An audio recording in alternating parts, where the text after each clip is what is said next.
Good morning, good afternoon, good evening, and good night, Twitch chat. And welcome back to Let Us Play. I'm your host, Father Evan. It's good to be with y'all today. I hope you're having a good day. Good to see you, Gail. Good to see you, Brayherd. Good to see you, Roxy. Good to see you, Casey Fox. Good to see you. A long time no see. Hope you're doing well. And Gail, congratulations. You have won the crown of Furstendom this day. Lo, you have claimed it for yourself, thus proving you are the most goth of them all. Because when I think Gail, I think goth. Anyway, we're going to be playing another Synaxarion game today. This one is the Holy Martyr Savvas the Goth, or Savvas, depending on how you transliterate it. So let's go ahead. Let's dive on in. Let's see what this story has for us.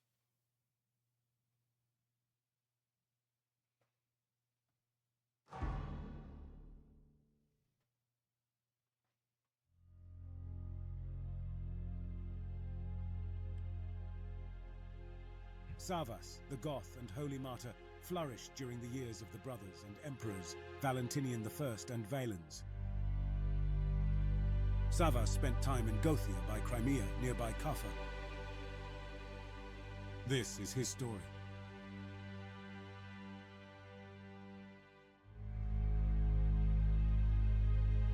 The Goths swarmed over the Danube and established themselves in the Roman provinces of Dacia and Moesia.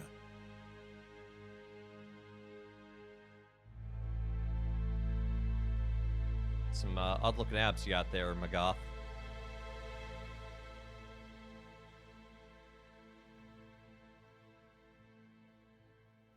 Also, I love the sword that's just levitating.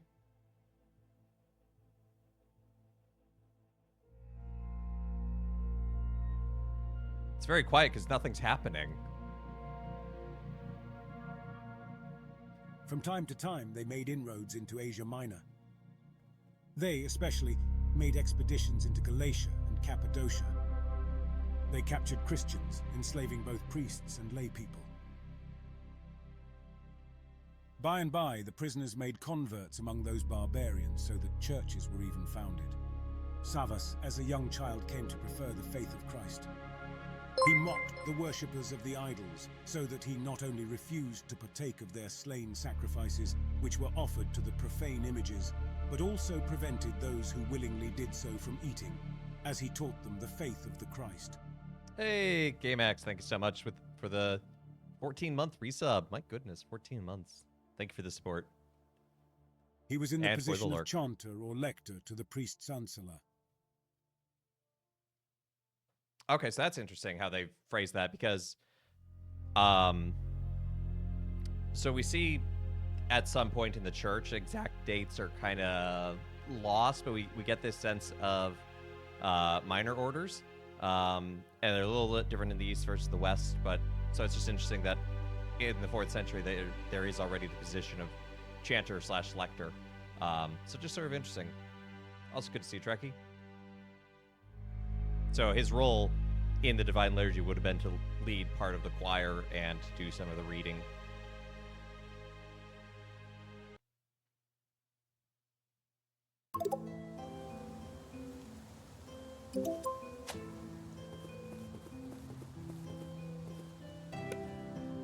Be careful with a bad thought, or it might lurk in your heart. It is a rouse of the devil to harm you as he knows how. The skilled trickster has drowned in the depths of hell countless multitudes with despair. When something happens and the devil sees that he is upset by it, his trick is to pile multitudes supposedly legitimate. My brain is having a hard time processing that spelling. Legitimate thoughts in order to lead the poor person to a great storm and drown him. As the saying goes, a fox loves a scuffle, and the storm passes. He sees he's in danger of drowning in just a spoonful of water. I have never heard that phrase, but sure. Minor orders? Are those like prospector orders? Yeah. You know, first you have the pickaxe order, and then you have the shovel order. The goal is to get up to the gold order.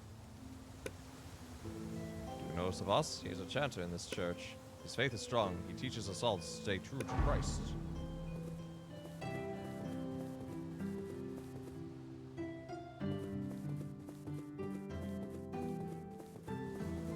It's a beautiful little wooden church.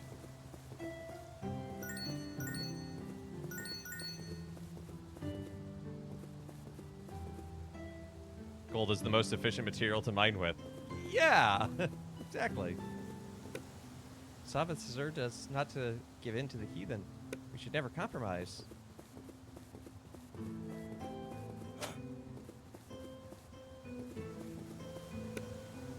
Since the Christian community grew, the idolaters raised the persecution. Since the Christian community grew, the idolaters raised a persecution. Magistrates were dispatched to order the Christians to eat meat sacrificed to idols. Now many families among the Goths were split in matters of faith. Shovel, pickaxe, question mark, gold. Some remained idolaters while others embraced Christianity. When Christian kinfolk were arrested, some pagans bribed the officials to offer their Christian relatives other meat, that is, meat not offered to the idols. After Savvas learned of this duplicity, he denounced any prevarication and refused to eat the meat. Thus, not only did he censure their intent to deceive, but he also declared that those who consented to this ruse had betrayed the faith. He urged his fellow Christians to confess Christ, saying, "This is not the time to obfuscate the facts." Now some of the Christians lauded his stand not to give even the appearance of conceding to the heathen, but others were mortified or disquieted.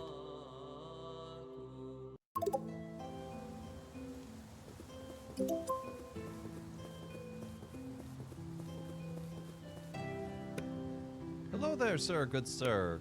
Please may I ask a favor of you? Some bandits shoved me over and stole my silver! I managed to keep my wares, but this journey may have been a waste if I can't return with the money that I made. I have no desire to return here after this ordeal. I saw the bandits spending the money and throwing it around like food for the birds. If you find the coins, please do bring them back to me.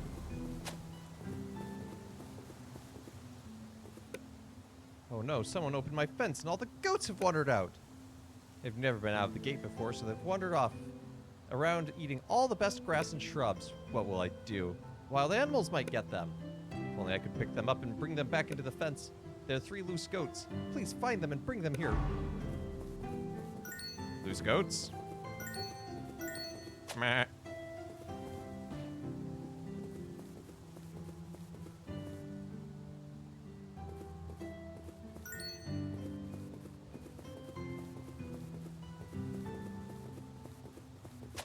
That behaves oddly.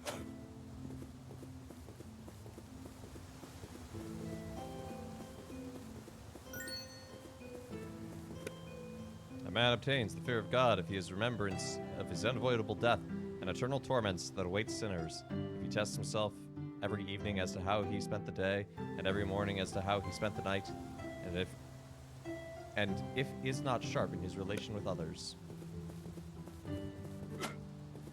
So, do an examination of conscience. Solid advice.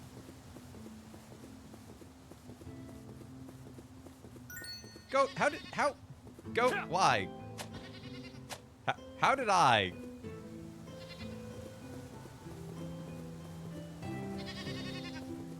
How did I mountain goat my way up there? I don't know.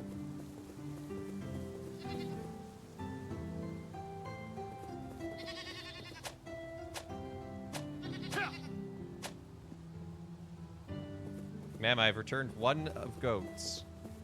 The goat urges for the tap. The goats yearn to climb.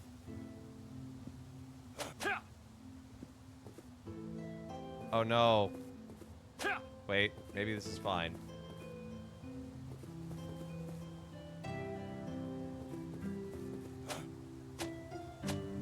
No, this is not fine. I needed to push that block on top of the other block. It is Eat a Goat Day. When is it not Eat a Goat Day? No! Physics! Calm down, please.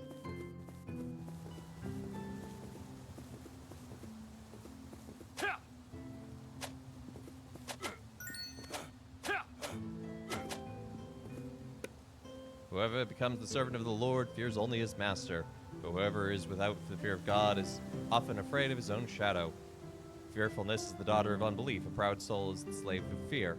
Hoping in itself, it comes to such a state that it is startled by a small noise and is afraid of the dark. I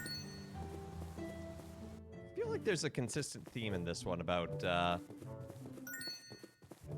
fear and fear of the Lord. Getting that sense already. I appreciate that. I think that's actually... I think with the length of these kind of games, it's not bad to have a theme like that. I hear you, goat. Also, apparently I just got red wine.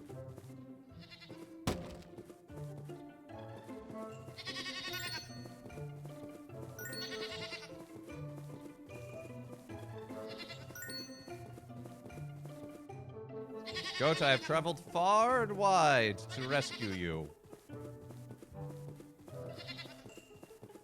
Ah, Bree, you have found the points hole. Congratulations. The points, they're in the hole. They exist there now. Cover and don't understand what's going on in 2028. What's a post-synod ecclesial assembly? That is a fair question, actually, even to those of us who are, you know, I mean, I'm a priest, for crying out loud. I'm well educated in the faith, and yeah, what is a post-synodal ecclesial assembly? It's hard to describe because this is really the first one. So we have in the church what we call synods, which are gatherings of bishops to make certain decisions and, you know, reflect on certain teachings and how they need to be applied in today's world. Something new to help me on my quest. Hey, Mary of Egypt, she's awesome. Pope Francis recently, the last two synods have been the Synod on Synodality, which is kind of a intentional self-reflection, like reflecting on like what the very process could even look like. And so the idea of like what the post synodal ecclesial assembly is not fully defined yet, but it's going to be something similar to a synod, but more than just bishops. So, I hope. I'm stuck. It won't let me jump over this anymore. I have climbed up here before. Oh no, this one does not have a reset position button. Oh no.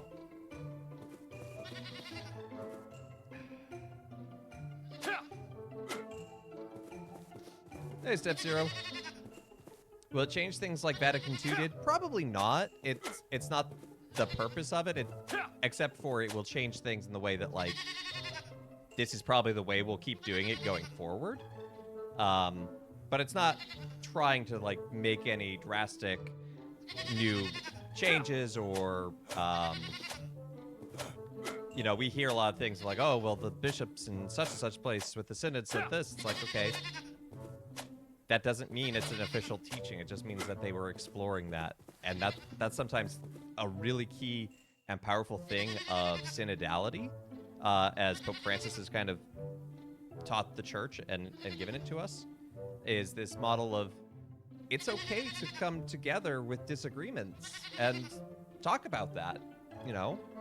It doesn't mean that we're going to walk out of there with a perfect agreement or even, you know, a differing view, but, you know, it's a model of talking to each other and being together as the body of Christ. Hey, Step Zero. Yeah, the plan right now is to learn more about Savvas the Goth, but the immediate plan is to figure out how I'm supposed to get out of here. Because there was a key down here, and I got the key out, and now I'm stuck.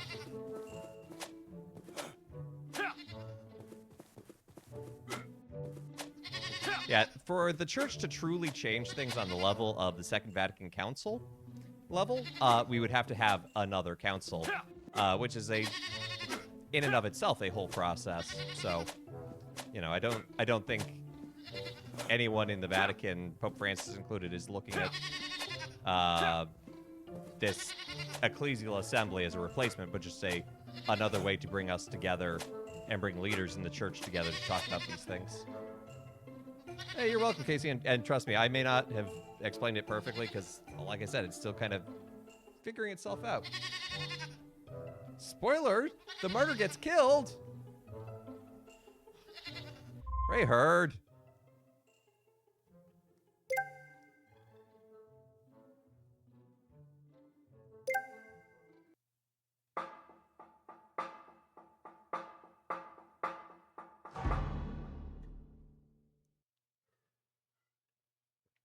Yes, I suppose the game was like, aha, it's April Fool's, but what if we did the thing? I lost every... Voice crack. I lost everything. I have to go back in there and get the goat again.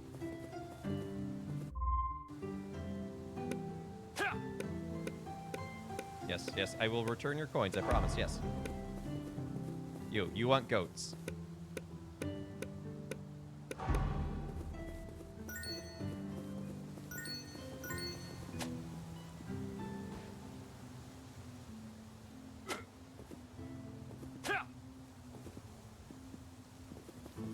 Okay, the physics on this tunnel are a little jank.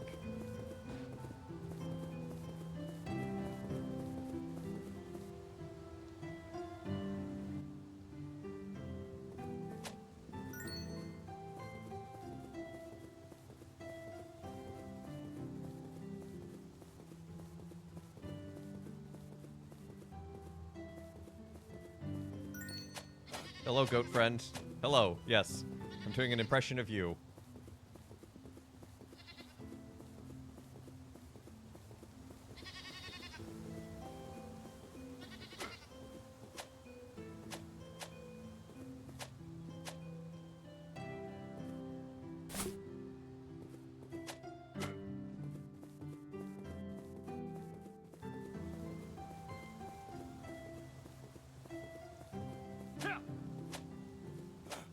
Coin. I see a coin.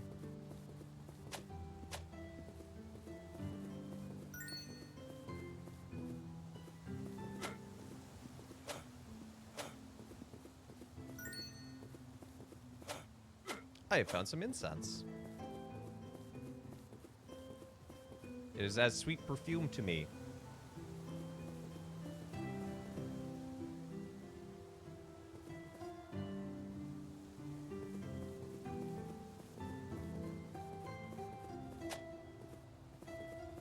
See, I think this is the way I was supposed to solve this one last time.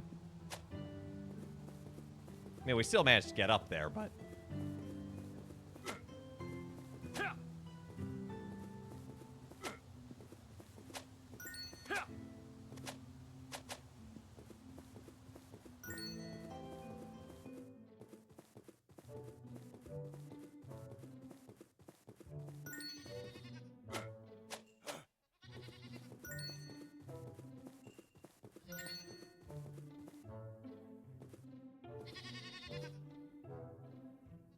What if I used crates to get...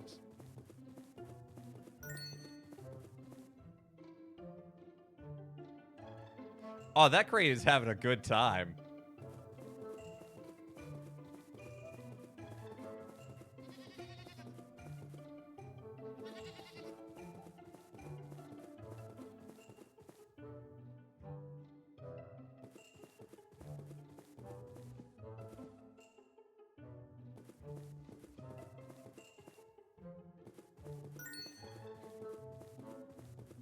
I think I have that prayer book.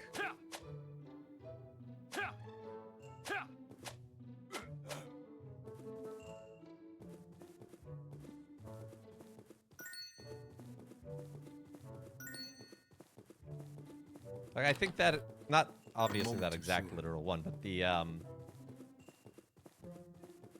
same general printing.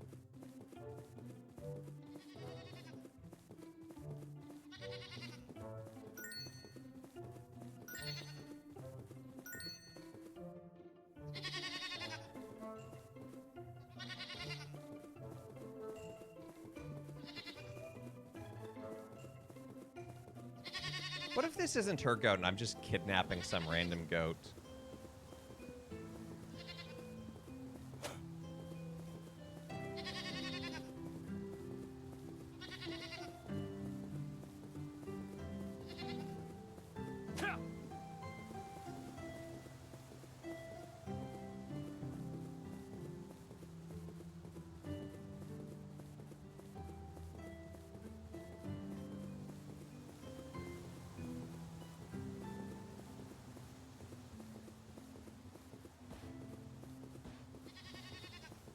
goat, goat, goat, goat. You're right. Kidnapping is taking a baby goat. This is just regular goat napping.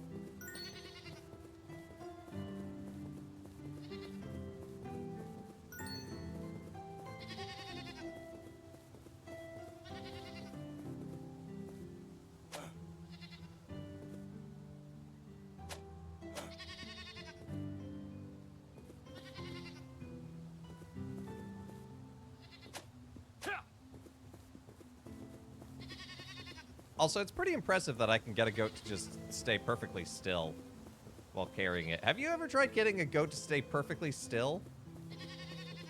It is not in the vernacular of a goat.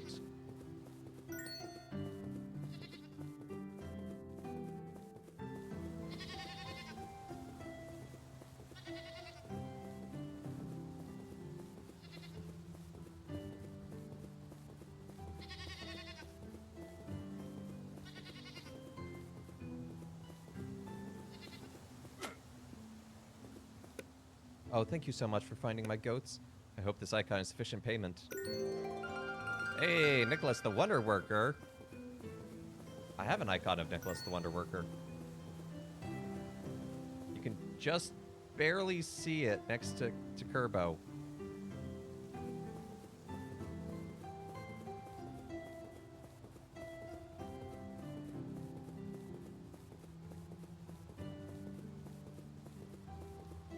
Ho ho homoousius.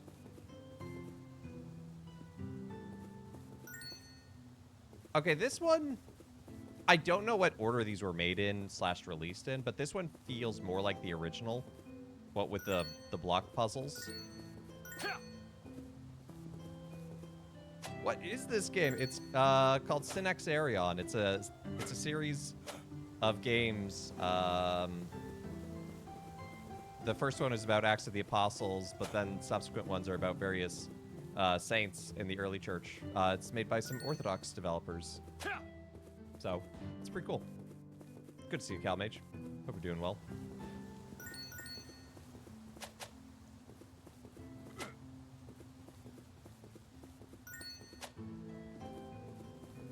Basically, you get little animated, well, not even animated, but you just get sort of narrated scenes of the lives of the saints, but then in between, it's kind of just an open exploring 3D platformer. It's like one guy wants me to find the gems he lost. He sees you when you're sleeping. He knows if you confess consubstantiality of the Son and the Father.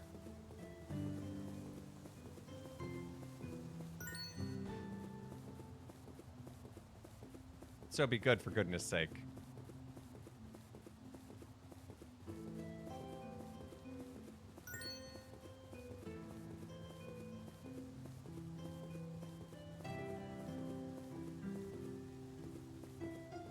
I'm getting a lot of items this time, which I find interesting.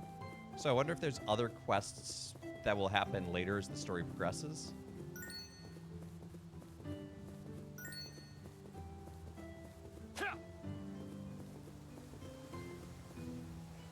Life of most saints kind of suck. Here we see Saint Dymphna getting imprisoned for not marrying her dad. Here Saint Laura's getting cooked alive. I mean, that is an interpretation. I think that's a very like surface level, but you know, we have to look at the greater glory, particularly in martyrdom. It is by its very nature very paradoxical.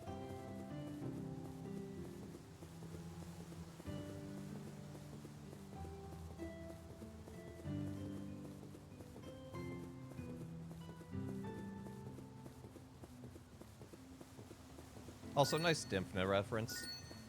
Love Saint Dymphna. She's awesome. Patron saint of mental health.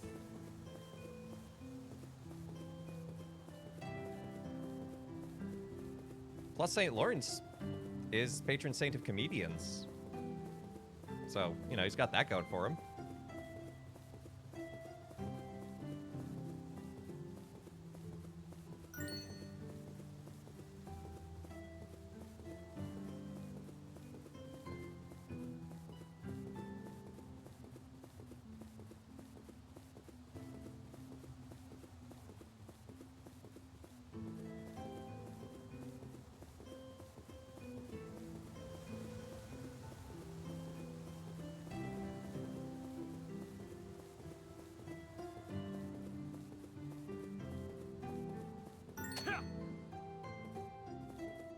We are so close to finding all of these coins. I wonder if the last 4 are down by the story progression area.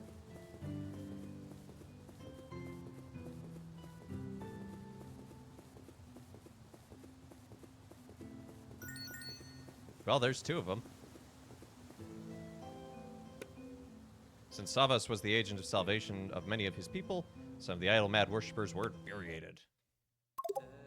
Since Savvas was the agent of the salvation of many of his people, some of the idol mad worshippers were so piqued that they assaulted him and then drove him from their town. But after a little time passed, he was allowed to return. The following year, the persecution resumed, and idolaters were hunting for Christians. Some of the pagan notables of that place, in order to avoid a bloodbath, offered to swear before the authorities that there were no Christians in their district.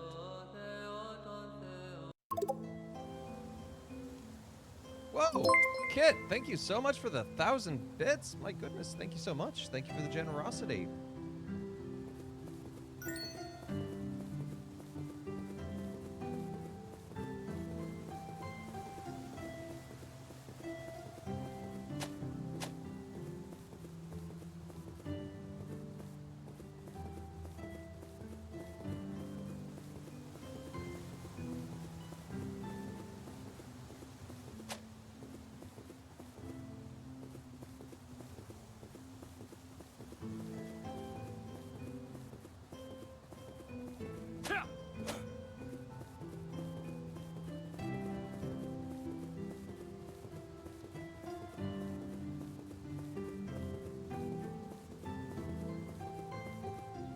I want to return these guys 2 coins so we can send them home safely.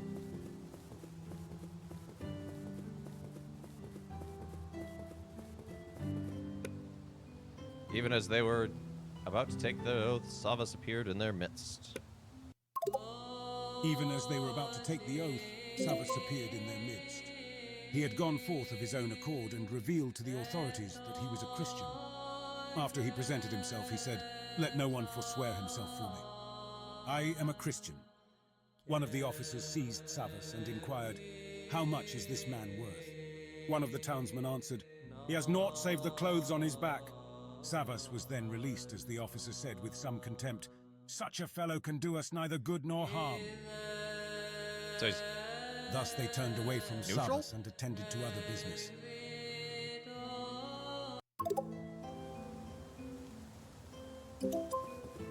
like, did they basically just say, wow, this Savvas guy is just useless to us?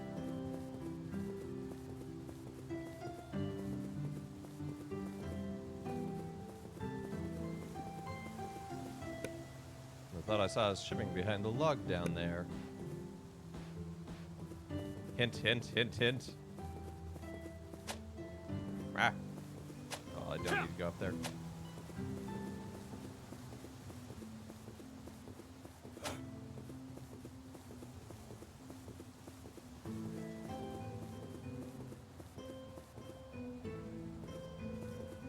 There they are.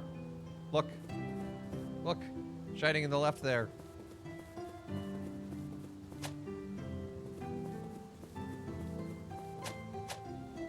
Time to do the crossover with Skyrim. It works!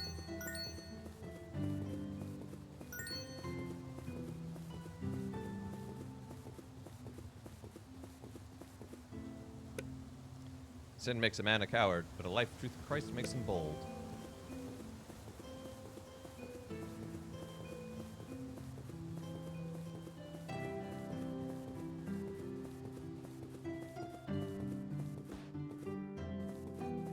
Okay, so our current goal here with this scene that we're gonna we'll come back to that in a moment. Don't worry, Angry Mob, you just stay there. It's the House of Sansala, which is his father.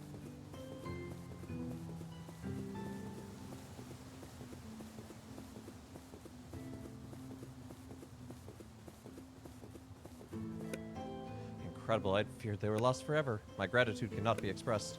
Now I can return home to my family. Thank you. No, Patrick, no, that's modalism.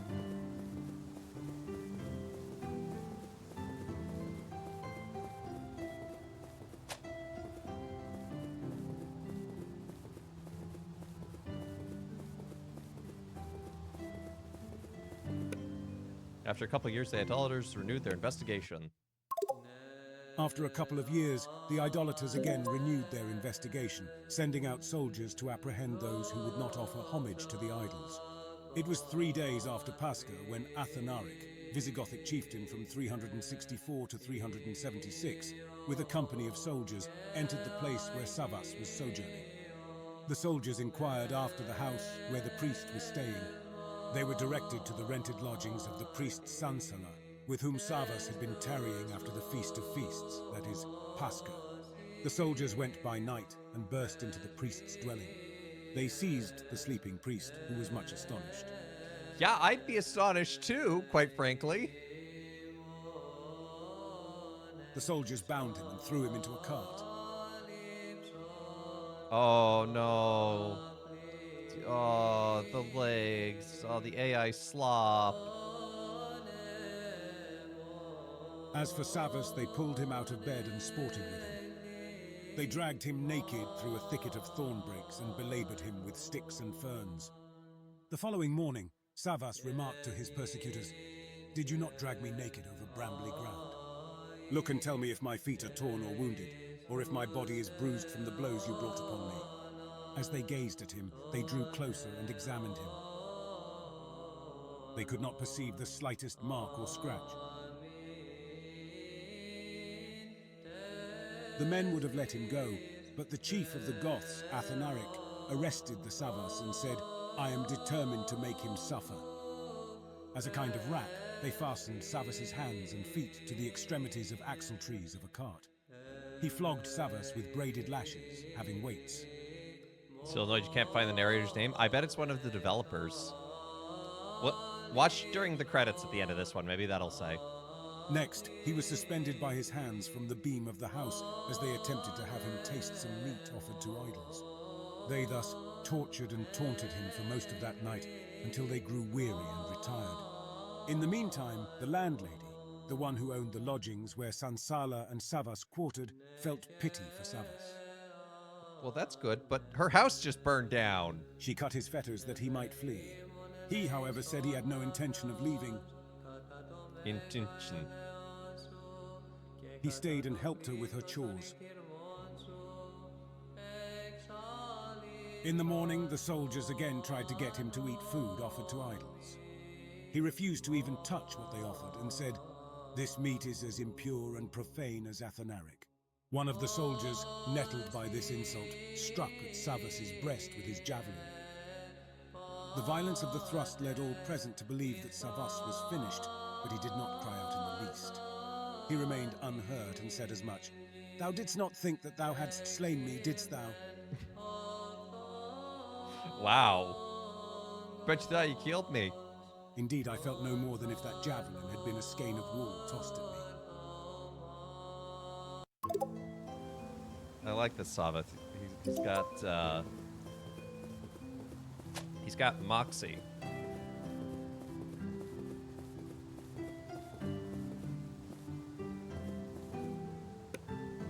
Athanaric learned of Savvas's miraculous imperviousness. Athanaric learned of Savvas' miraculous imperviousness, so he directed his men to put Savvas to death by drowning him in the river. They therefore led away Savvas to the Museus or Buzau, a tributary of the Danube. When they reached the riverbank, one of the officials turned to his fellow idolaters and remarked, "Why should we drown this man? Why not let him go? He has done nothing worthy of death. Besides, Athanaric would never be any the wiser if we should release him." When the others seemed to fall in with his idea, Savvas immediately intervened. He remonstrated with that officer for not carrying out his orders. Savvas then said, "Moreover, I see what all of you cannot see." They looked at him with puzzled countenances. Savvas continued and explained, "What I am saying is that I perceive on the other side of the river those who are ready to receive my soul. They will conduct me to glory. They are only waiting for the moment when my soul shall depart from my body." The executioners then took hold of him and fastened a heavy wooden plank to his neck. They plunged Savvas into the river and held him under the water, applying pressure to the plank. By wood and water he therefore kept the symbol of salvation undefiled. The martyrdom took place at Targovist, northwest of Bucharest in Romania. The eve memorable Savvas was 38 years of age when he received the laurel crown of martyrdom. As for the saint's body, the executioners then pulled it out of the water and left it on the bank. They did not trouble themselves to bury the remains, so they left him without burial. No animals or insects or birds of prey came near the precious relics. Christian brothers of a local family stood guard by the relics until the governor of Scythia had them transferred into the territory of the Romani. Afterward, they were brought to Caesarea of Cappadocia, where they were received by St. Basil the Great and the Faithful. Wow. St. Basil had requested the relics of some Gothic martyrs, and he received them. Thus, St. Savvas was sent to Caesarea of Cappadocia. In an extant letter to a bishop, St. Basil writes words of appreciation for receipt of the singular gift of the relics. That's a really cool The letter historical contained connection. a marvelous description of the martyrs, which put the manner of their good fight so plainly before me that I seemed actually to see it. So when I had taken it into my hands and read it many times, and perceived how abundantly full it was of the grace of the Spirit, I thought that I had gone back to the good old times when God's churches flourished, rooted in faith, united in love, all the members being in harmony, as though in one body. Then the persecutors were manifest, and manifest too were the persecuted. Then the people grew more numerous by being attacked. Then the blood of the martyrs, watering the churches, nourished many more champions of true religion, each generation stripping for the struggle with the zeal of those that had gone before. Then we Christians were in peace with one another, the peace which the Lord bequeathed us, of which so cruelly have we driven it from among us. Not a single trace is now left in us. Yet my soul did go back to that blessedness of old, when a letter came from a long distance, bright with the beauty of love. And a martyr travelled to me from wild regions beyond the Danube, preaching in his own person the exactitude of the faith which is there observed. Who could tell the delight of my soul at all this? What power of speech could be devised competent to describe all that I felt in the bottom of my heart? But in these times none of us now comes near these martyrs in goodness. So far are we from bringing barbarians under the softening power of the Spirit, and the energy of his grace and gifts, that by the greatness of our sins we turn gentle-hearted men into barbarians. For to ourselves and to our sins I attribute it that the influence of the heretics is so widely diffused. Peradventure no part of the world has escaped the conflagration of heresy. Thou tell me of struggles of that athletes, level of blame on bodies yourself, lacerated Basil, for the truth's sake. Savage fury despised by men of fearless heart, various tortures of persecutors. It's one of the Good Friday Lamentations. Nice. It's beautiful. And constancy of the wrestlers through them all, the block and the water whereby the martyrs died. And what is our condition? Love is grown cold. The teaching of the fathers is being laid waste. Everywhere is shipwreck of the faith. The mouths of the faithful are silent. The people, driven from the houses of prayer, lift up their hands in the open air to their Lord, which is in the heavens. Our afflictions are heavy. Martyrdom is nowhere to be seen, because those who evilly entreat us are called by the same name as ourselves. Therefore, pray to the Lord thyself, and join all Christ's noble athletes with thee in prayer for the churches, to the end that, if any further time remains for this world, and all things are not being driven to destruction, God may be reconciled to his own churches and restore them to their ancient peace. Holy Savvas the Goth is celebrated April 15th.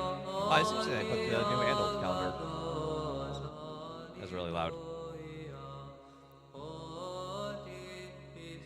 Lord Savvas the Goth, pray for us. Oh, we don't get his Kontakion or anything this time? That's unfortunate. Okay, yeah, there's... Never mind, Step Zero. There's your credits.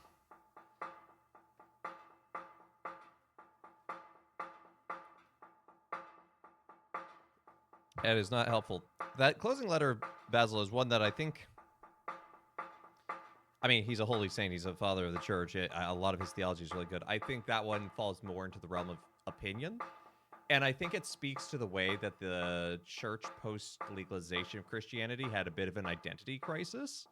You know, and he talks about that, of like, hey, the people who are causing us pain are also Christian. And like, what does that mean for us as a community of believers? What does that mean for us as a world?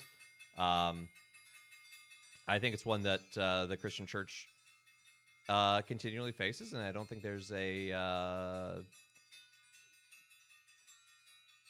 simple solution. I don't think going back to the good old days is the solution, like Basil says. But you know, I'm not a saint in heaven yet. God willing, I will be one day. But I think he still speaks to a very real sort of place of his heart.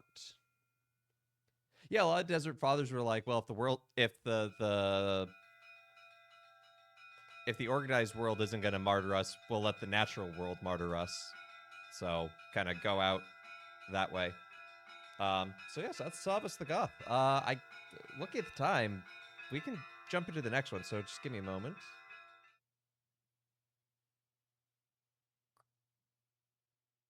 Next one is Theodore of Tyre.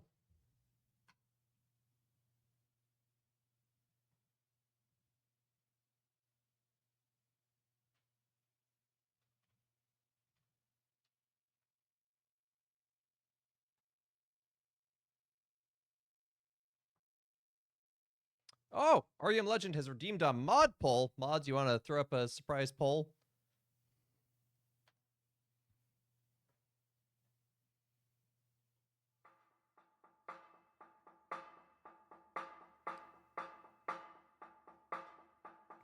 Okay, this one's set up very differently.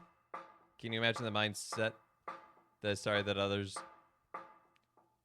don't want you to die? I think it's complicated. And it's rooted in a particular understanding of the crucifixion of Christ that is not wrong, but, you know, there's because it is the infinite sacrifice that saves all peoples, there are so many different ways and depths to which we can understand the crucifixion. Probably figure out how to do polls from my phone. I think you just do /poll, it should come up. So, you know, it's complicated, but, you know, I think, especially looking at when he's writing and everything. So this one's interesting, because, like, we can see the chapters already. So it looks like this one's going to be a little longer, which is totally fine. I cannot access these yet. Clicking on them does nothing.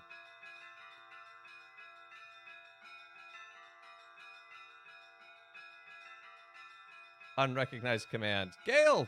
Save us! Set up a poll!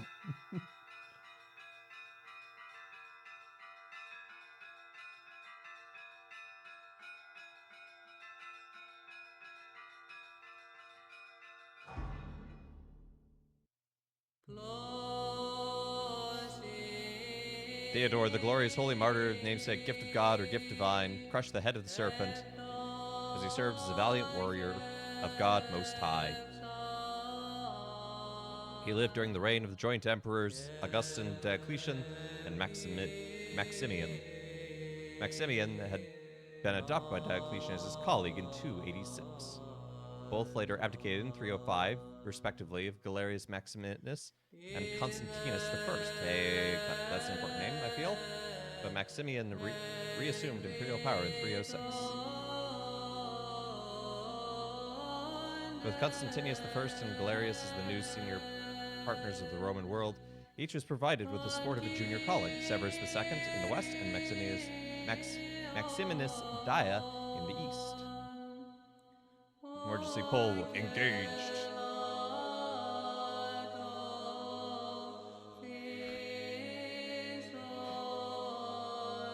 Is the last one only during nights? Never winter nights?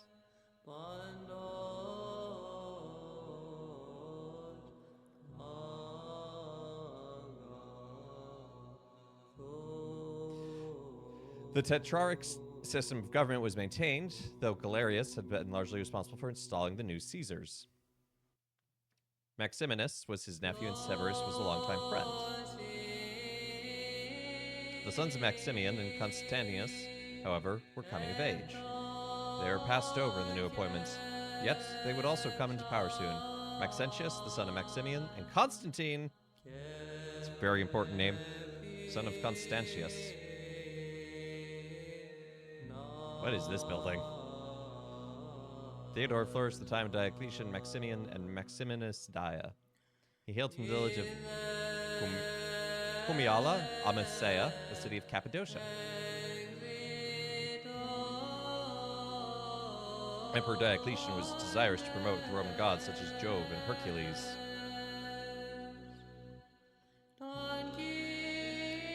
The consequence for the Christians, who were largely a minority group in the military service and the imperial administration, were life-threatening.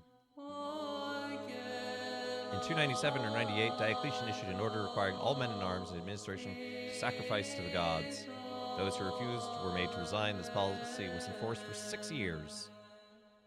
In February of 303, an edict was issued calling for the destruction of Christian churches and their sacred scriptures throughout the empire. Punishment and torture of leading Christians ensued. Further edicts that same year ordered the arrest and imprisonment of Christian clergy. Release could only be secured if sacrifices were offered to the deities. In April 304, a final edict commanded all Christians, both clergy and laity, to offer sacrifice on pain of death. These measures were enforced to varying degrees throughout the empire. The western provinces were little affected. In the east, Diocletian and Galerius presided over the persecution on a grand scale. Therefore, it was decreed that any Christian who denied Christ and believed in the idols would become the recipient of great honors for the emperors. If any Christian refused to sacrifice to the idols and remain true to the Christian faith, such a one would be put to death by means of hideous chastisements and tortures. Some Christians came forward and confessed the Christ as true God. They were slain by the pagans. Others, however, renounced Christ. Alas, out of fear of tortures, they offered sacrifice to the idols. That's actually another really interesting thing, because so after the legalization, there were a lot of people who were like, hey, I've always been Christian, but I denounced it out of fear. Can I come back? And there was a lot of debate, and there are some in the early church who were like, no, you failed, this is it, go away. But the view that won, and I think is the right one, is a view of mercy of like, cool, we believe in a God of forgiveness and healing. Let's come back. Let's be healed together. And that's kind of where part of the whole idea of publicly pronouncing your sins and being forgiven for them came from. Part of it. It's always more complicated than just one thing, but still, it's an interesting thing. Those who had not forsaken Christ but could not withstand martyrdom fled to the mountain and hid to the caves. Now there were still others who feared discovery, so they feigned outwardly to be idolaters. From among these crypto-Christians would come forth the great martyr Theodore, the Tyran or recruit. At first he was a hidden Christian, not out of terror regarding martyrdom, but because he believed that it was not yet from God for him to undergo martyrdom. For that reason, he thought it prudent to prove whether or not he had understood God's will. The test came about as follows. Theodore was a well-known and valiant member of the Terran cohort, that is, recruits. It became an elite outfit commissioned to the east on the mission of defense. His unit mobilized with a legion under the command of Regan. When the soldiers came to the city of Ephkitans, they decided to quarter there for the winter. Near the city, approximately at the distance of 40 miles, there was a great forest. Amid the trees, there was concealed the lair of a huge and frightening serpent. Resulting fatalities caused no one to dare pass through that place. Landowners at the edge of the forest abandoned their properties. The blessed Theodore wished to resolve his uncertainty as to whether God pleased him for him to enter martyric contests. In order to make trial of whether or not he should deliver himself, he mounted his horse and rode into the forbidding forest.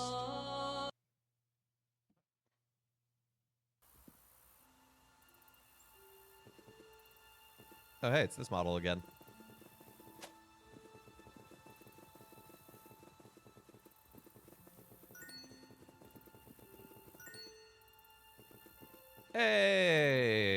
moschini, also known as a prayer rope.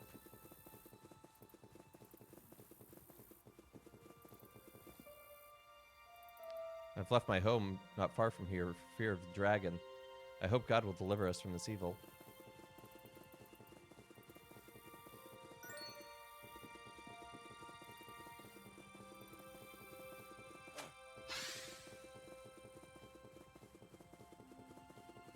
Dragons? Well, they did say at the top that Theodore slayed a dragon.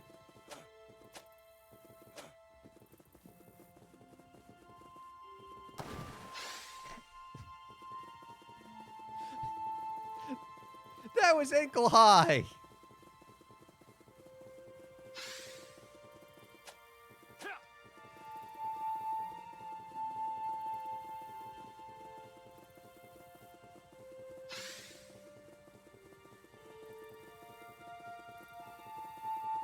What kind of dragons?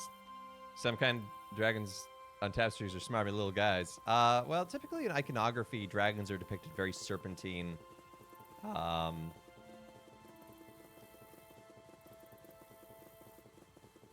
And grotesque, I guess. Because in iconography and Christian myth, the dragon is a metaphor for the devil.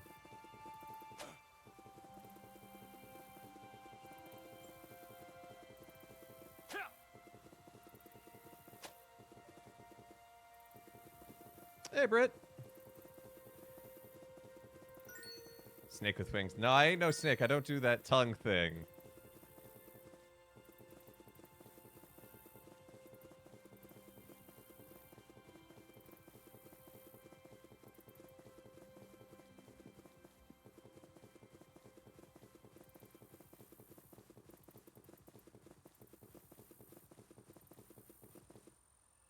Secrets? Secrets?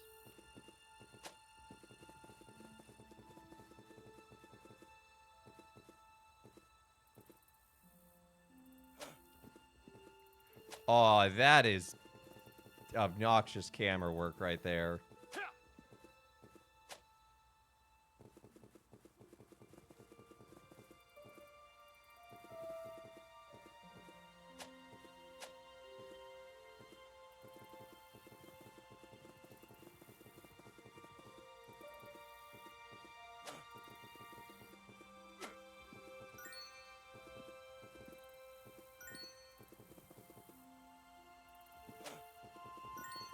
Who's leaving all these prayer ropes lying around?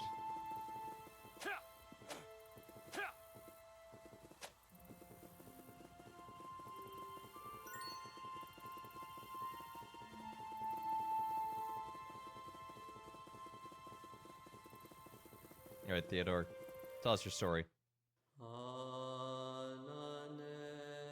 He toiled to discover where the beast was lurking. He dismounted and then began walking about, searching for a long time. But he did not locate the creature. After considerable time without finding any tracks or trace of the reptile, he became tired and wished to rest. He went off to the side, sat down, and fell asleep. A certain woman of means, Evsevia, passed close by. She caught sight of the slumbering soldier and was filled with concern. What is this, she thought. This man's life could be in danger. Since she was a compassionate soul, she made bold to ride over to him. She awakened him, saying, "Young man, if thou wilt keep thy life, flee this place, because there dwells in those seemingly delightful woods a large and terrible monster. No one dares to pass through, even without much haste. How then dost thou dare to enter and take thine ease?" The young soldier then asked politely, "Who mightst you be?" She answered, "I am a Christian. I own property, left to me by my parents in this area, but out of fear of this serpent I have left my patrimony, because I have witnessed many fall victim to the dragon. For this reason I beseech thee not to tarry any longer in this spot, lest thou shouldest become food for the dragon." The holy man bade Evsevia to take heart and said, "O woman, today thou shalt be delivered from that monster. My Lord Jesus Christ desires to abolish that serpent's power and free you from all his trials and temptations. And since thou hast the kindness to awaken me at no small peril to thyself, I pray that God returns thee to thine inheritance." After the saint uttered these heartening words, he made the sign of the cross and mounted his steed. He then charged into the forest. Cheer! It's a reasonable thing to do. I'm tired from looking. Oh, someone awoke me? It's time to attack. I'm doing well, Britt. Hope you are doing well, too. How do I get... Why are there zoom... My voice today is just... I wrecked my vocal cords yesterday, I think. But seriously, why are there buttons to change the zoom of the map that do nothing? Sainthood by way of Leroy Jenkins, I guess. Yeah?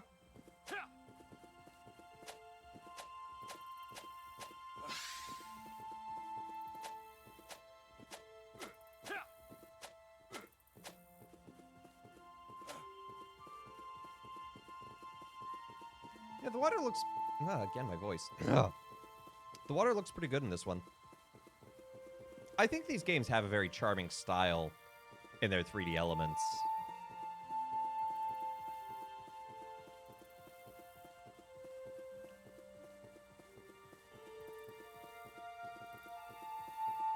Which makes it more of the shame when they're using some kind of sloppy AI for some of the cutscenes. It's probably a purchase asset. You're probably right.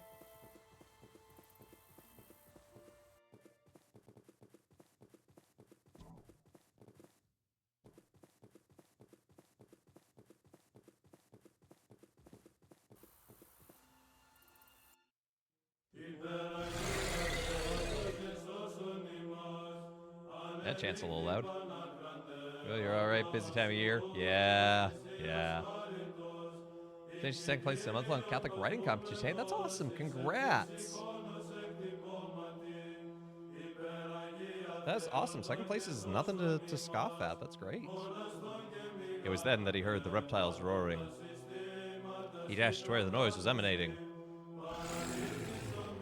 Boy, that's a big dragon that observed the creature emerging from its concealed den. It was horrible to behold.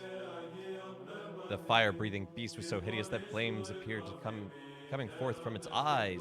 It hissed and let out a mighty, piercing, shrill sound. Theodore quickly made the sign of the Honorable Cross. Yeah, that's more what you see with, like, George of the Dragon, Theodore and the Dragon iconography down there. Where's that head? He then, armed with a spear, rushed against the dragon. He thrust the spear into the dragon's head. That looks like a magic card. The dragon, from the pain it was experiencing, hissed loudly and spun around its barbed tail. The other terrifying movements, and then it finally expired from its fatal wound. Only when Theodore was assured that it was dead did he exit the forest. He rejoiced that he had overcome his opponent and understood by what had taken place that it was God's will that she should enter the lists and contests for Christ by martyrdom. He was now confirmed in soul that as he had conquered the physical dragon, he would be empowered from the on high to slay the noetic beast, the devil. It's a really interesting use of, really interesting word to use, noetic. Heroes style first week of sprints. Cool.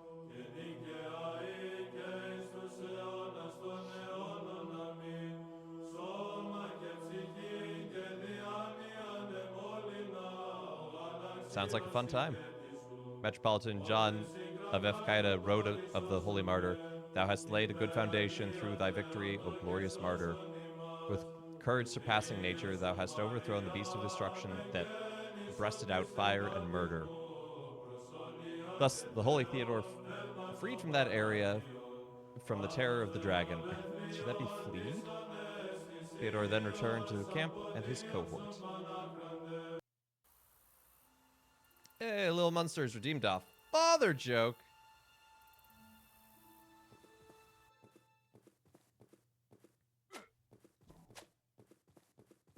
You know, I thought about taking a bath, but I really think I should just leave it where it is.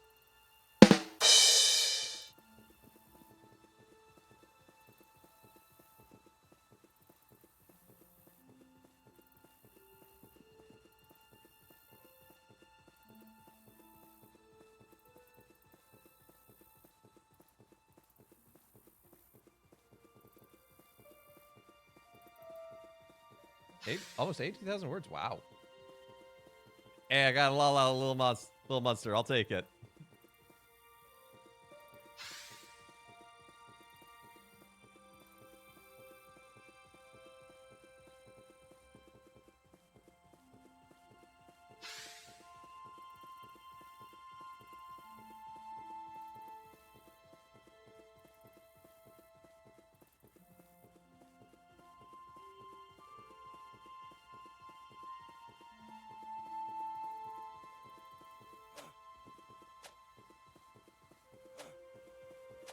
You could always do NaNoWriMo.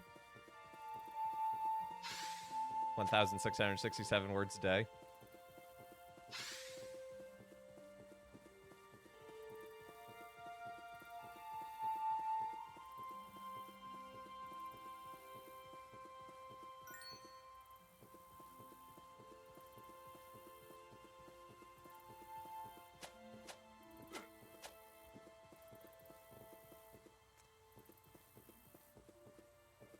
The fire seems a little low resolution.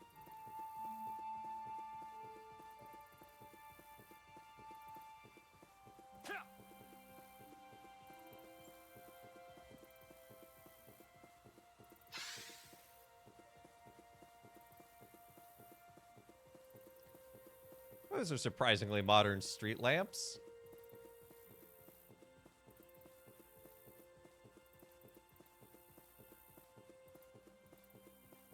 And park benches. The fire, the what? The fire is kind of low res. Must be burning import from Minecraft wood.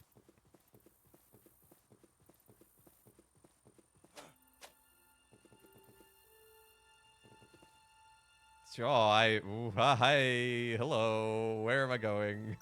I don't know how I got up here, but I did.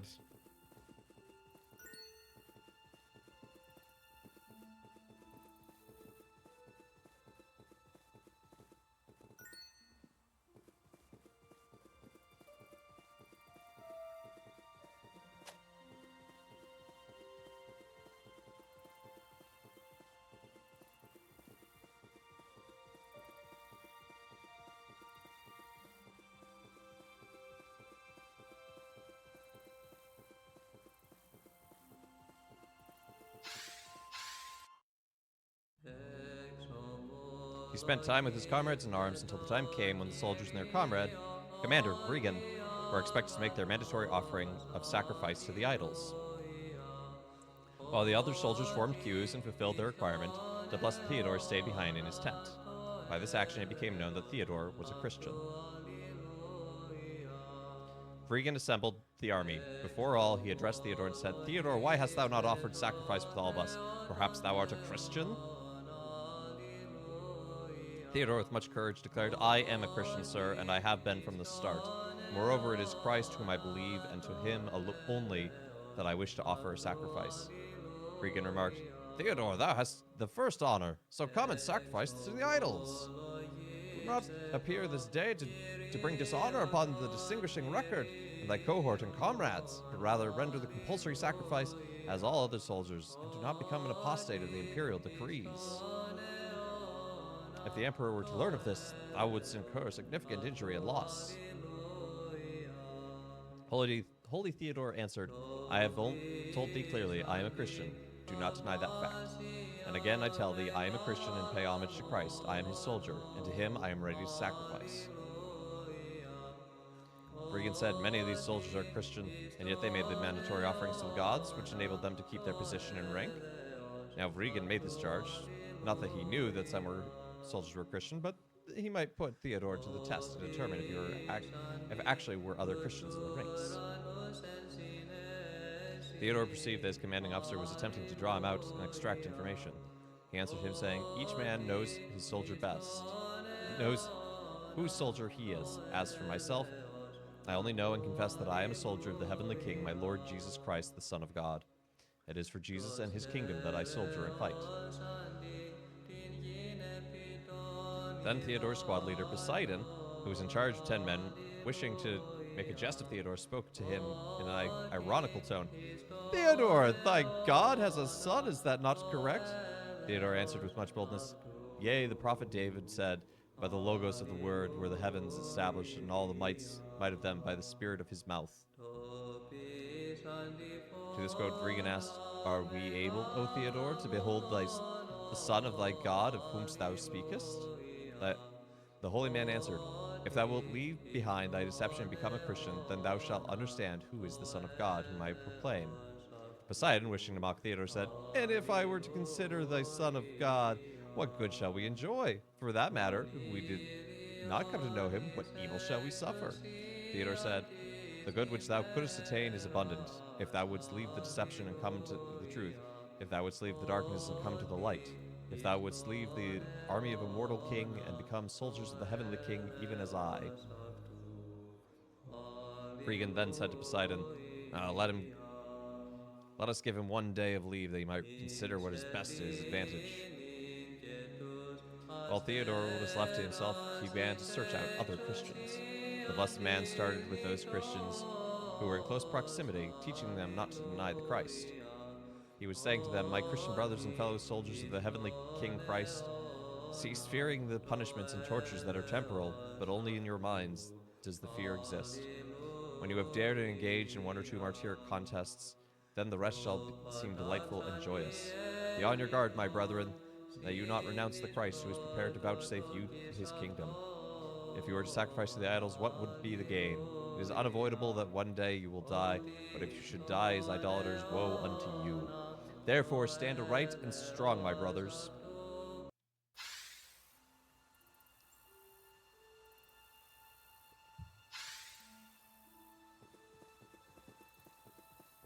It's kind of a proto-chaplain in some ways.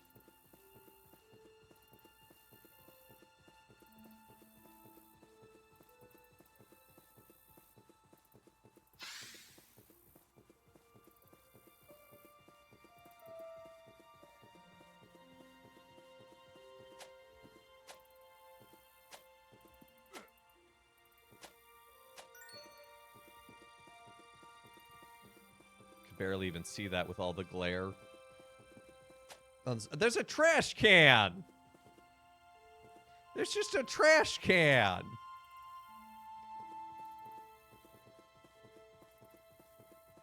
Look, I know ancient cultures dealt with rubbish as well, but that one seems a little far-fetched.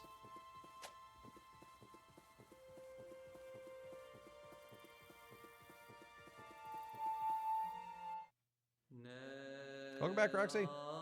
The pagan tyrants then arrested and incarcerated other Christians, while the holy Theodore went by night to the Greek altar dedicated to the goddess Rhea, the so-called Mother of the Gods.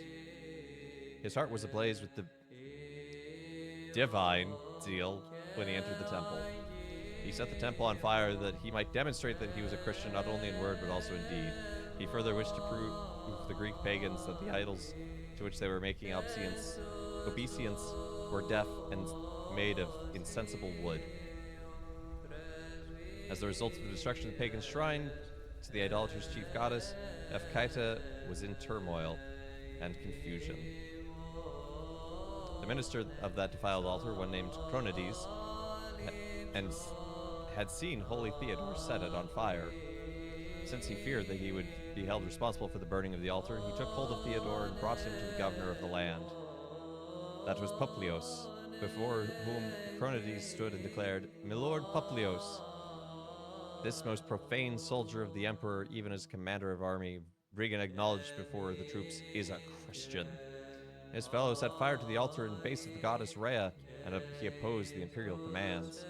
For this cause I brought him before thine authority and thee, as thou art a prudent and resolute devotee of the gods. Exact from him the penalty which has been laid down in the laws determined by the emperors. After Publios listened carefully to the accusations, he quickly dispatched a message to the commander Regan should be brought to him. When he arrived, Publios questioned him, Didst thou give leave to this ungodly soldier to burn down the altar of Rhea, our goddess? Regan answered, I gave him permission to gather his thoughts and reflect upon what is best. I did not give him leave to ignite our altar. He was many times told that he ought to offer the sacrifice, but he refused to listen. Instead, he scorns me by saying that he is a soldier of Nazarene Jesus, and he denies the army of our might emperors. Thou art governor here. Do unto him as thou thinkest to be expedient. Administer punishments if thou wilt. Peradventure, by such means, his vile opinion could be converted. Then, with much anger, Publius addressed the holy Theodore. Most impious soldier, this is the kind of honor which thou dost bestow upon the great gods? Instead of offering sacrifice at the altar of the great goddess Rhea, thou didst go and consume it with flames. What kind of daring motivated thee, O most polluted one, that thou shouldst commit a crime so recklessly defy the imperial decrees? The saint answered with much freedom of speech, Governor Publius, I confess that I am the one who burned the altar of Rhea.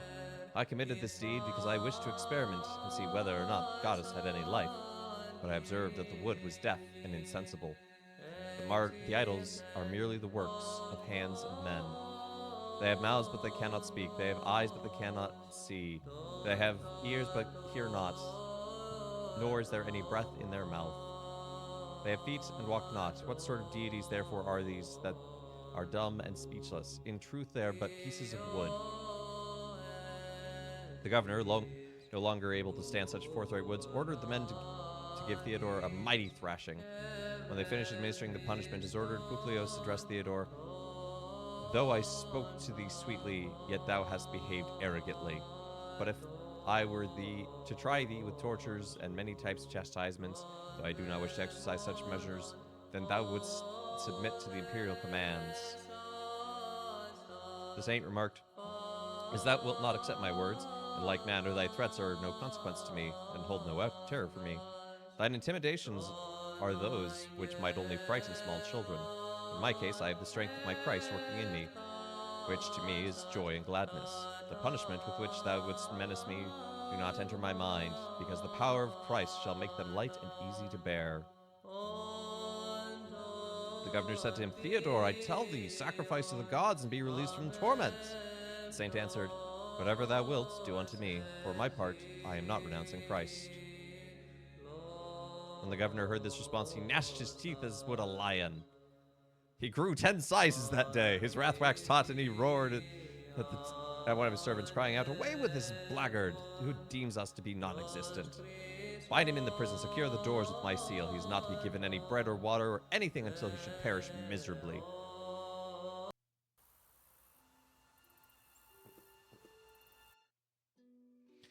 Yeah, I have a feeling they were just working with whatever assets they had.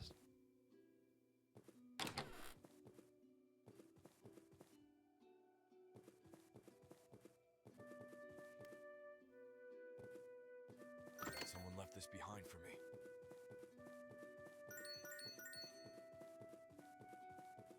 But I shall still have a bit of a giggle at the modern trash can.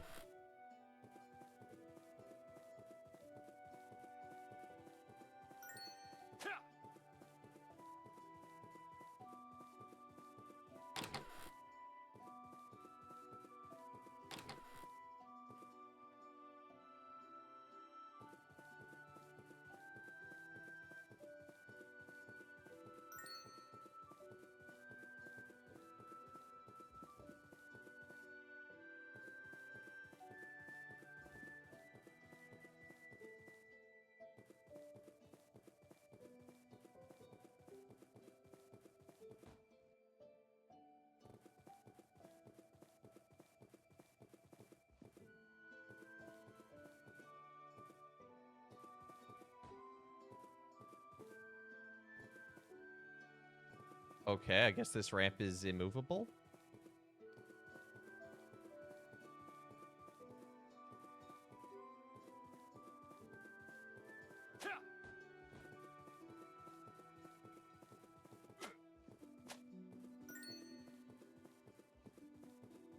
I feel like this is actually the first one they released out of these, because it doesn't have the voice acting. And there are the collectibles, but they don't do anything. You know, there's no side quest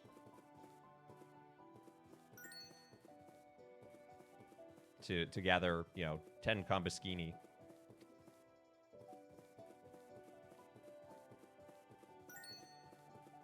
So it's interesting. I think I played these kind of in their reverse development order.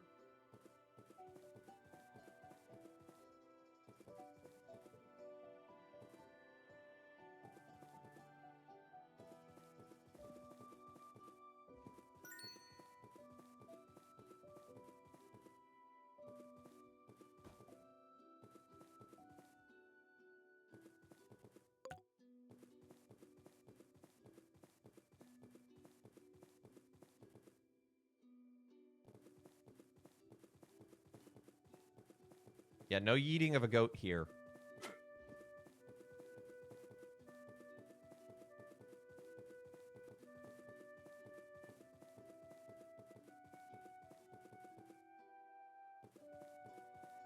Ah, yes, the Mona Lisa that existed in 303 or whatever 4th century period we're in. What about bleating?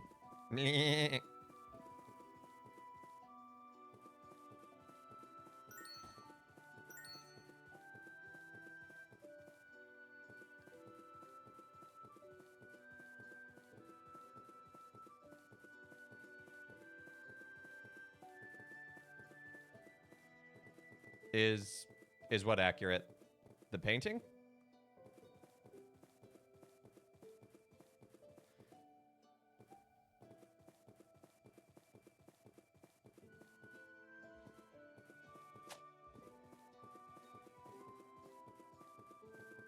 Yeah, no, the Mona Lisa, oh, come on. The Mona Lisa is, a Renaissance painting.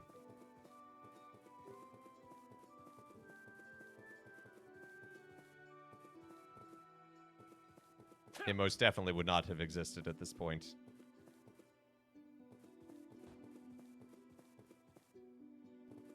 See, there's this switch here.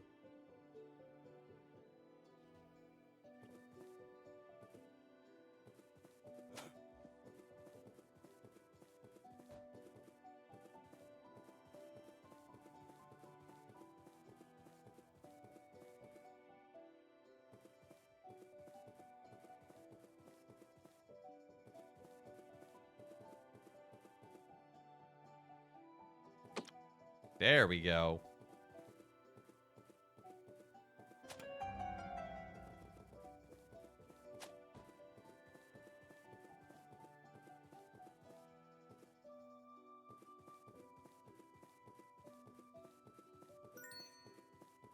This is what we're looking for. This is the most involved of any of the dungeons that they've designed. This feels like they almost wanted it for their Zelda-style game. Oh, so that's which resets the spear. Okay. Can I fall down that hole? I sure can. Because if I fell down it, I'd have landed where that, where this brick is. I shall go after it.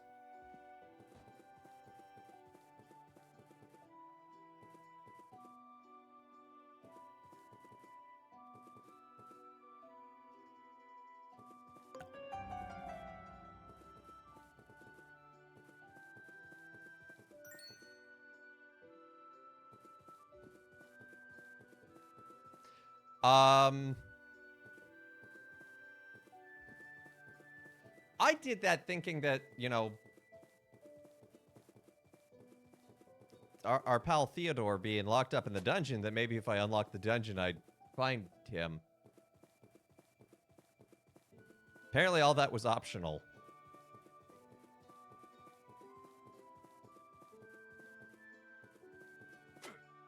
But we found it all, so that's cool. That says 100%. Yeah, no, this next story scene's right here. Roadster.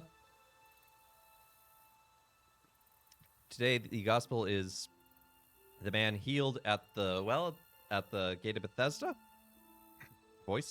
Bethesda. And he is a model of discipleship for us in that after he is healed, he prays, he goes to the temple, And after that, he encounters Christ, and Christ sends him out to share the good news. So he goes out to evangelize, and that's our model too, is that we have this, healing, prayer, going out, sort of that model.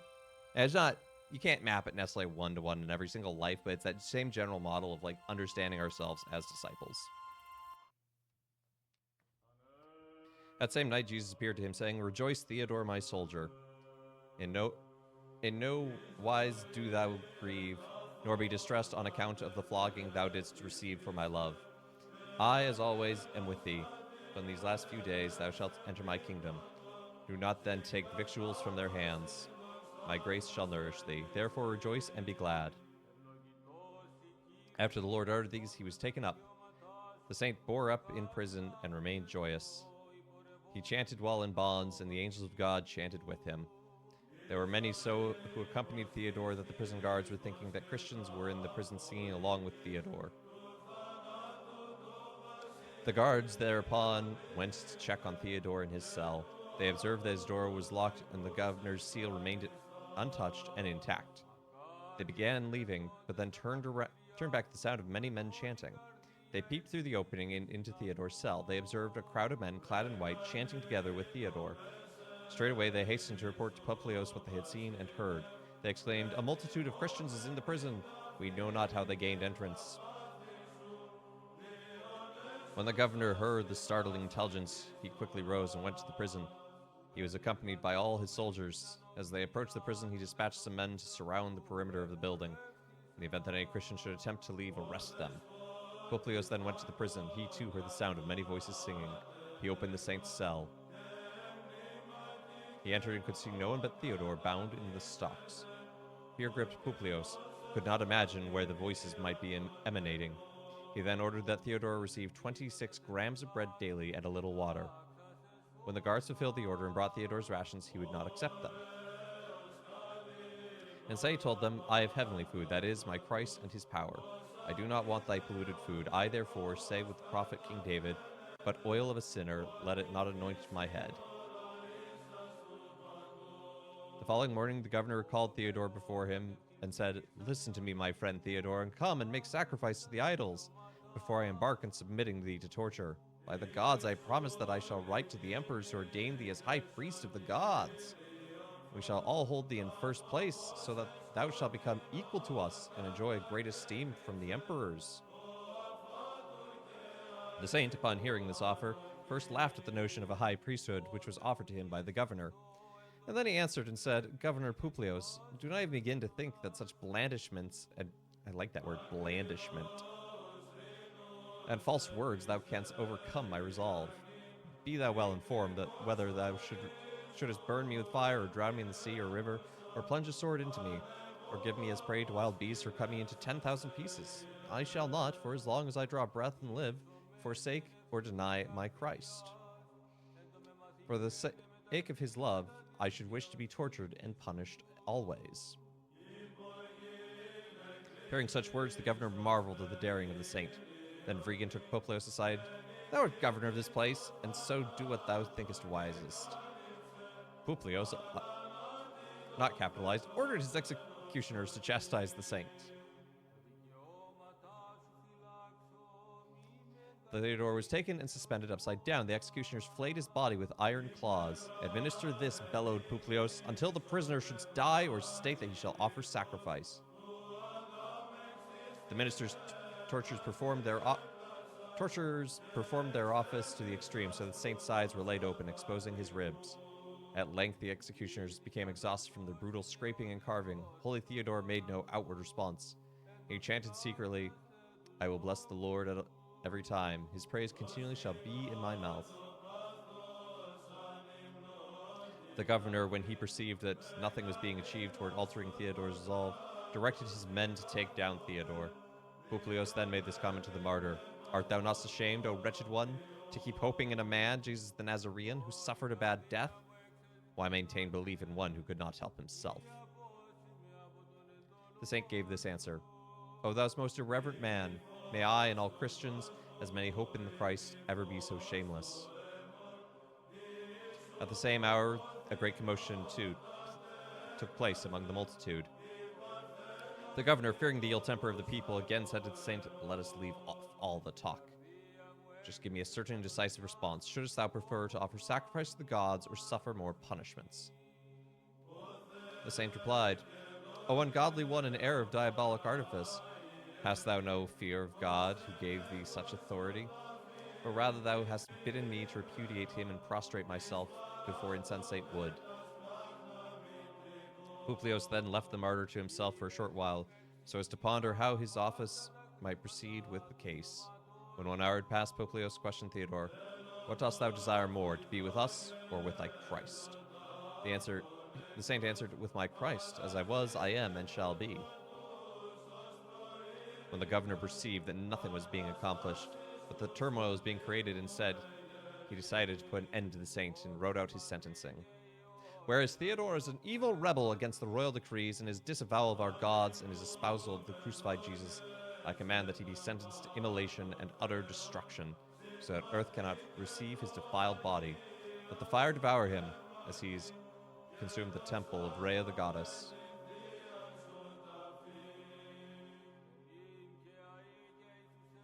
Forthwith, the soldiers bound Theodore and brought him to the execution site. Upon arrival, he was unfettered. Theodore was loosened his belt, took off his outer garment, and removed his footwear. The soldiers intended to affix him to the ground, lest he should bolt or make any sharp, quick movements. The saint wished to be left alone. "Do not tie me to the stake. Christ, who empowered me and enabled me to patiently endure other chastisements, shall strengthen me to withstand even the flame of the fire." The soldiers obliged the prisoner, but they still tied his hands in front of him. The saint, lifting up his hands to God with tears, besought him as for our salvation, came down from heavens and came to earth. "I give thee thanks, because thou hast accounted me worthy to bear tortures and chastisements on behalf of thy holy name. I glorify thee, because thou hast endured me with the power to suffer martyrdom for thy love. Reckon me worthy, my Christ, also of thy kingdom, and even as I underwent the martyric contests on account of thy love, in like manner do thou, my God, glorify me in thy kingdom. And as for soldiers who are with me, those now found in the prison for thy name's sake, grant them also martyrdom and death for the sake of thy love, even as I."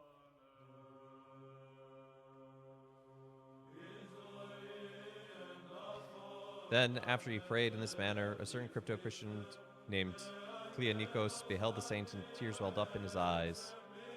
Theodore addressed Cleonikos, "Brother Cleonikos, I am awaiting thee, therefore come." After the saint spoke these words, he began entreating Christ, saying, "My Christ, true God, who first demonstrated martyrdom, who endured the cross and death for our salvation, showed us the path of salvation and how to enter thy kingdom. Do thou also receive, O Lord, even this small martyrdom of mine. Do thou take to thyself my soul into thine everlasting kingdom, and appoint it to that place with the soul of thy holy martyrs. I make bold to utter this because I hope in thee. I also endured punishment and tortures on account of thee, and in behalf of thy glory I accept death." After he finished speaking these words, the whole burnt offering, Theodore straightway jumped into the fiery furnace that had been prepared. In the midst of the roaring flames, he was chanting and glorifying God. With a view to make manifest the miracle and glorify his saint, God dispensed in his economy the following marvelous occurrence. The flame of the fire arched and became a vault which surrounded the saint. The fire in no ways touched or injured Theodore. The saint, who scorned death in flames, kept giving thanks, glorifying God as he surrendered his soul into the hands of God. He offered all his strength as a gift acceptable to God. By his martyrdom, he eagerly fulfilled the promise of his God-given name. Apollytikion, second tone. Great are the achievements of faith in the fountain of flame, as by the water of rest. The holy martyr Theodore rejoiced, for having been made a whole burnt offering in the fire, he was offered as sweet bread unto thy Trinity. By his prayers, O Christ God, save our souls. Kontakion in the plagal fourth tone. Having received the faith in Christ in thy heart as breastplate, thou didst trample upon the enemy hosts, O much suffering champion. And thou hast been crowned eternally with a heavenly crown. Since thou art invincible, O great holy martyr Theodore of Tyre, pray for us.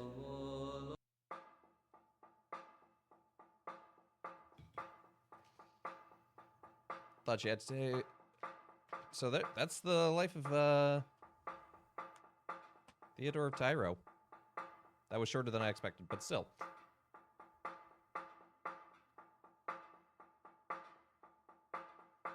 Thought you had for today. Do you want to be well? Oh, that is a great question to reflect on.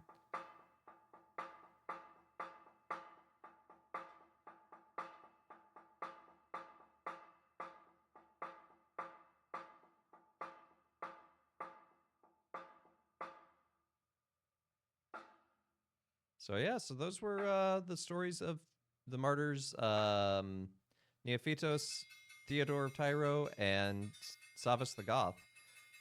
Unfortunately, I don't have the fourth one. It doesn't seem to actually be available anymore. They've actually taken some of these down, I think, because they want to keep working on them. But yeah, I think these are, I think they're really onto something in a very different way than how a lot of other Christian games present things. And I think that the more they lean into the sort of meditating upon this story, you know, it's not necessarily like you're going to give this to your nephew and he's suddenly going to become the most Christian, but I think it's a good tool for those of us who are Christian already to take this chance to reflect upon the lives of the saints in this somewhat different and unique way.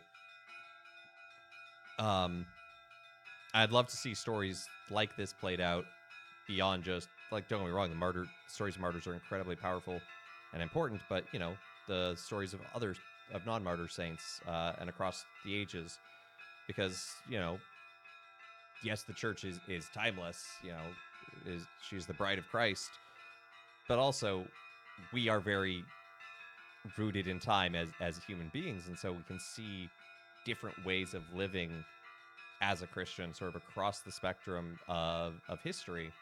And that doesn't make one better or worse, but it's just, you know, it's responding to the needs of the times and, you know, living with what is around us. So, which I think is also an important part of faith, is that it's not just this blind, like, you know, we're not cookie cutter, but we are given these gifts to be discerning and active and participatory. So yeah. Is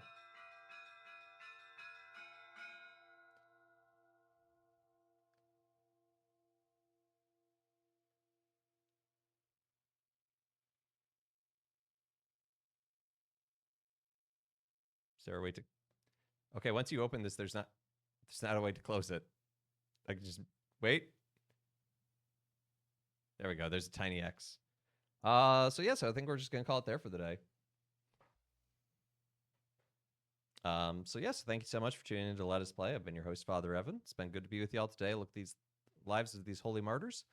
Join us again tomorrow for more midweek Minecraft, and then Thursday we're going to be playing more Siberia 2, working our way through the monastery. Next Monday there is no stream. I'll be flying back from Texas that day.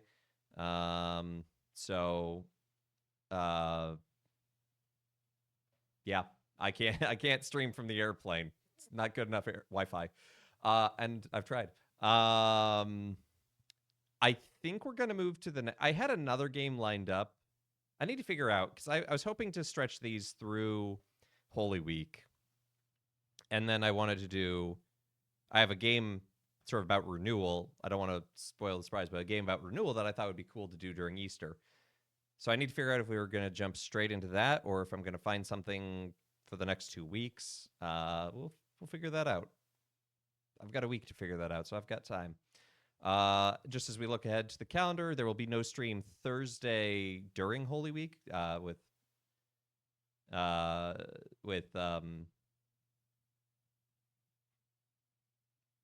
Holy Thursday, that being that day and everything. So yeah, so the last stream of Holy Week will be Spy Wednesday, and then I love that it's called Spy Wednesday. It just makes me laugh so much. And then Easter Monday, I'm also not going to stream. I'm going to take that day off to just rest and recuperate afterward. But that's in like a month, right? Easter's not in like 2 weeks. Nah, Easter will be actually pretty easy for me. I don't have a whole lot going on. So yeah, so thank you to everyone who's liked, followed, subscribed, given bits. Thank you again for tuning in, and I hope you have a great rest of your day. Join us again tomorrow for Minecraft, and why don't we see who's live to raid into?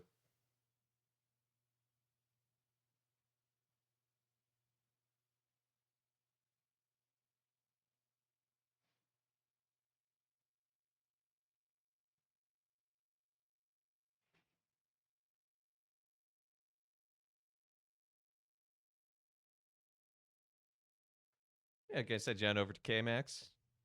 One of your anniversaries is on Easter. Sure.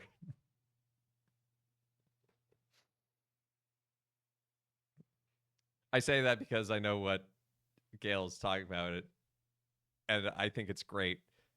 But it's they celebrate the anniversary on Easter whenever Easter is, not that it happens to be on Easter this year. It's just Easter every year they celebrate that anniversary, which I think is great actually. So yeah, so we're gonna raid K-Max. Raid call is Father Raid as usual. Spam the meat more, spam the callers. Go give him some love, and I hope you have a great rest of celebrations. Amen to that. Celebrations are worth celebrating. Anyway, have a great rest of your day. Take care, and God bless.